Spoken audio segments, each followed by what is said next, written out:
Good morning, students.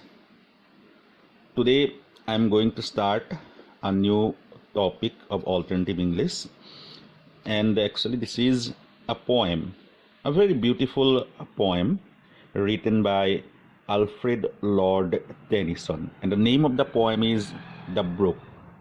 The poem beautifully highlights the journey of a brook. But it not only describes the journey of a brook.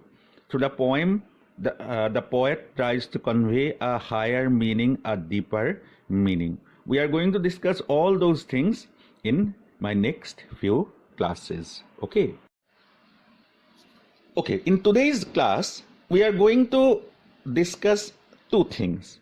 One is the life of the poet. We are going to discuss about Alfred Lord Tennyson, and also we are going to discuss about the themes or the ideas contained in the poem.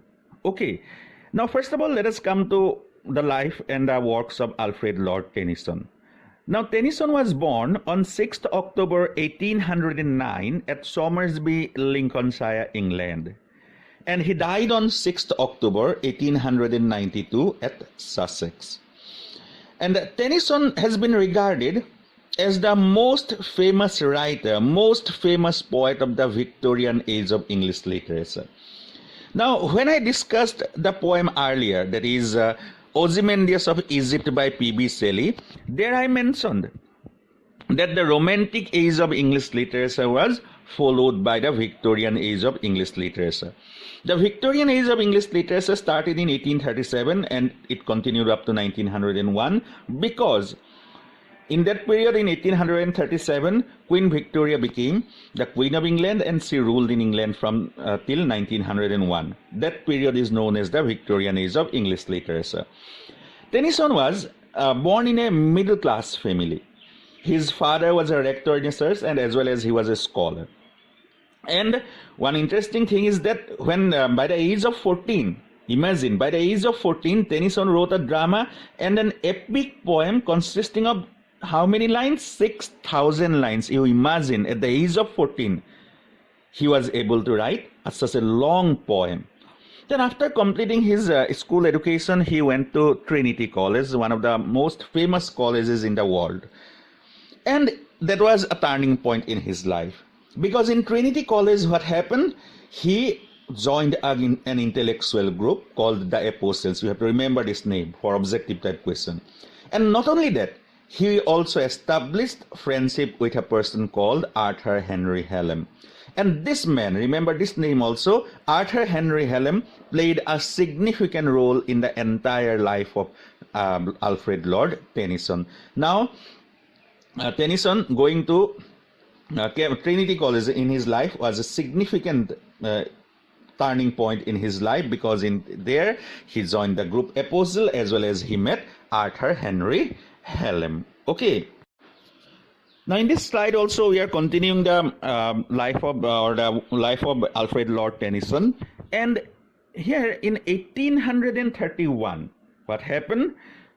Tennyson had to leave the Trinity College. He had to return home without completing his education. Why? Due to the death of his father. So he had to return home, and after returning home after a few years, what happened? After 2 years, his best friend Arthur Hallam also died suddenly. It was actually a great shock for him, and Tennyson's whole life was haunted by the memory of his friend Arthur Henry Hallam. And that is why, Tennyson wrote many famous poems in the memory of his friend Arthur Hallam. To mention some of them, one is a short elegy, that is Break, Break, Break. It is a very famous poem written by Tennyson, and the most famous work of Tennyson, In Memoriam. It was a very long poem. In Memoriam, it was also written in the memory of his best friend Arthur Hallam. So Arthur Hallam, during his lifetime, he encouraged Tennyson to write poetry, and after his death also, the memory of Arthur Hallam also encouraged Tennyson to write poetry. And as I already mentioned, that Tennyson was the most famous writer of the Victorian age. And then what happened? In 1950, Tennyson was appointed as the Poet Laureate of England after Wordsworth. So up to 1950, Wordsworth was the poet laureate of England. But Wordsworth died in 1950, and after his death, Tennyson became the poet laureate. Now, what is poet laureate? Actually, poet laureate is an honorary position appointed by the monarch of England. That means it was the poet laureate means the poet of the court.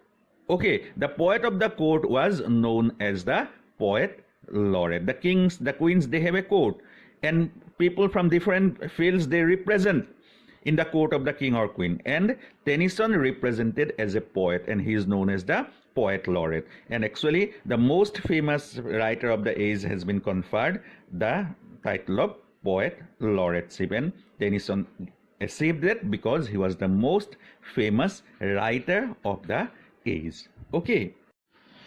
Now, let us come to the themes of the poem. Now, as I already told you that the poem describes the journey of a brook.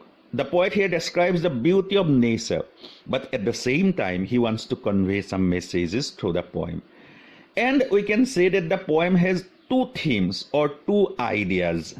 What are those two ideas? Number one is transient human life and nature's permanence. The human life is transient. Earlier also when we discussed the poem Ozymandias of Egypt, there also I mentioned that human life is transient. It is short-lived. But on the other hand, nature is permanent. The objects of nature like the brook will remain on this earth forever. We human beings, we have come to the earth, and one day we have to leave this earth. But the objects of nature will remain on this earth forever. The second theme is very interesting, very important. That is, the journey of the brook resembles the journey of life from childhood to old age. That the journey of the brook, it resembles the journey of human life from childhood to old age. That means the poet describes the journey of the brook, and with the help of the description of the journey of the brook, it resembles actually the journey of our life.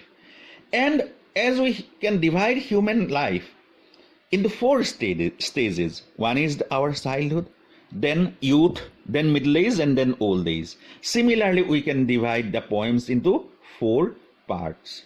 Okay, now what are those parts we are going to discuss? Now the first part is from stanza number 1 to stanza number 5. In these three stanzas, stanza number 1 to stanza number 4. In these stanza number 1 to stanza number 3, in these three stanzas, the poet, by describing the journey of the brook, refers to the childhood. Because in this part, the poet says that the brook is coming down with a violent motion. The poet refers to the speedy, violent motion of the brook, the energetic movement of the brook. And childhood is characterized by energy. Because suppose if you have your brother and sisters, then you will notice, or if you notice a small kid, 4, 5, 6-year-old kid, then you will see that that kid never becomes tired. He roams about here and there the whole day. Okay, because they are full of energy. So with the help of the journey of the energetic journey of the brook, here the poet refers to the energetic movement of the brook. Then from stanza number 4 to 6, the poet describes the journey of the brook, and with the help of that journey, it refers to the youth, the second stage of human life.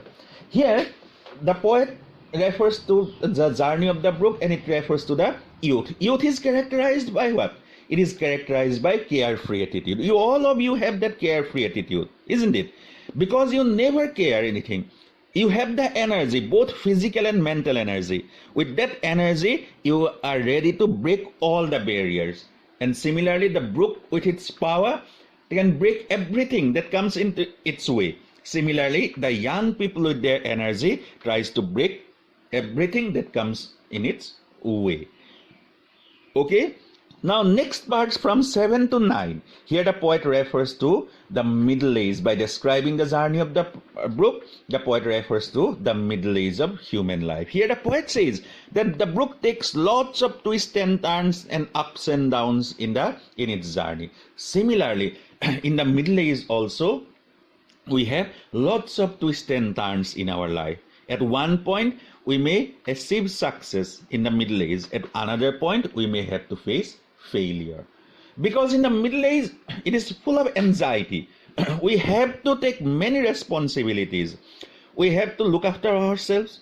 We have to take the responsibility of our family. We have to take the responsibility of the society. And while performing all those responsibilities, there will be many twists and turns in our life. And by describing the winding movement, the twists and turns in the brook, the poet refers to the middle age of human life. Then from stanza number 10 to 12, in these stanzas, the poet says that the brook moves very slowly and silently, as if it has lost its strength. That means it refers to the old age, because in old age also what happened? We lose both physical and mental strength. So that is why by describing that slow and steady movement of the brook, the poet refers to the old age of human life. Then stanza number 13, last stanza, here the poet becomes a bit philosophic. Here the poet says that again the brook gets back its energy. That means what? The poet wants to convey the idea that one life may end, but the process of life will never end. বস্তুটো বুজি পাইছানে?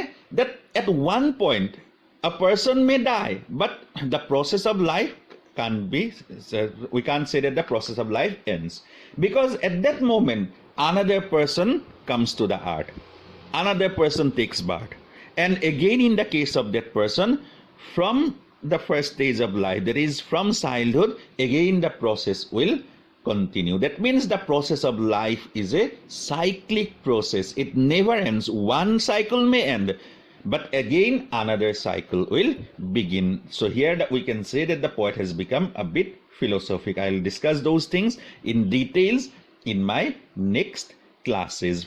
In the next class, we are going to discuss about the poetic techniques used in the poem, and then we are going to discuss the first 3 stanzas of the poem. Okay? So thank you for today, students, and be safe. Have a good day.